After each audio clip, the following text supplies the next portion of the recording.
Here are some tips when you're going to be sewing. If you look at the sewing blade of most of these Japanese saws, you will see that they come with two sides, which have slightly different sewing teeth. Shorter teeth, it's for cutting across the wood grain, whereas the one with the longer teeth is for cutting along the wood grain. And choosing the right saw blade out of these two can definitely make it easier or harder to saw. The grain of the wood goes across the entire length of the wood.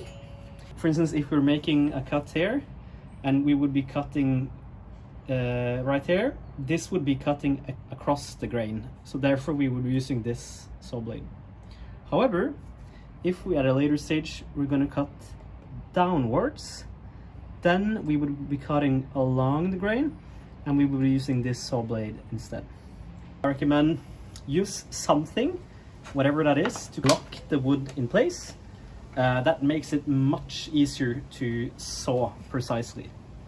So it can be like a small workbench like this, or a larger one, or you might be able to use clamps and kind of lock it to the table by using some sort of clamps like this. So that's also an option, but at least find a way to lock the wood in place.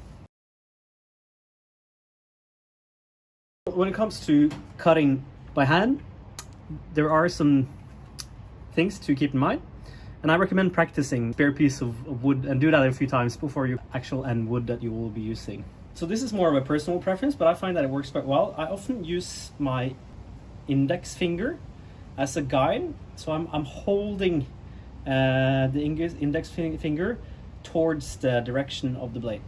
I find that this makes it a bit easier for me to cut straight. Try to stand directly behind and above the blade, and not try to cut sideways.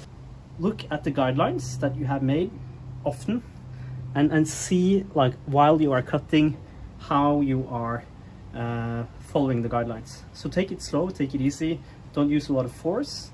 When I'm making an initial cut, I use my opposite finger as a bit of a guide, just to be a bit of some support towards the blade. It is easier to kind of just initiate this by pushing. So we can see that our cut is starting to appear.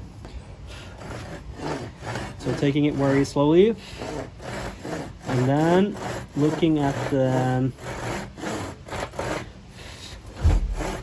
guide I have made. This looks pretty good, and I'm pulling directly backwards. All right, that looks pretty good.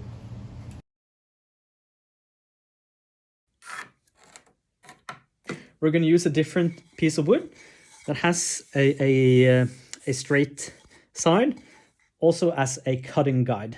So this just makes it easier for us to cut straight. You can also push against what you're sewing to make sure that the cut is completely straight.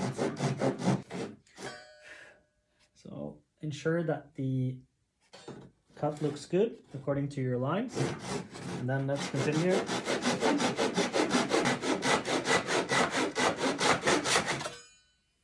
There we go.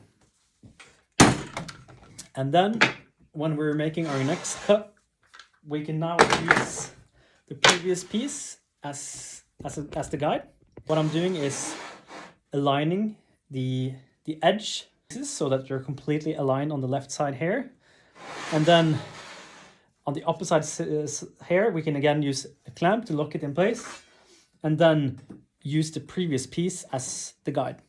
So this is just a way to save some time, so that the pieces get the same length.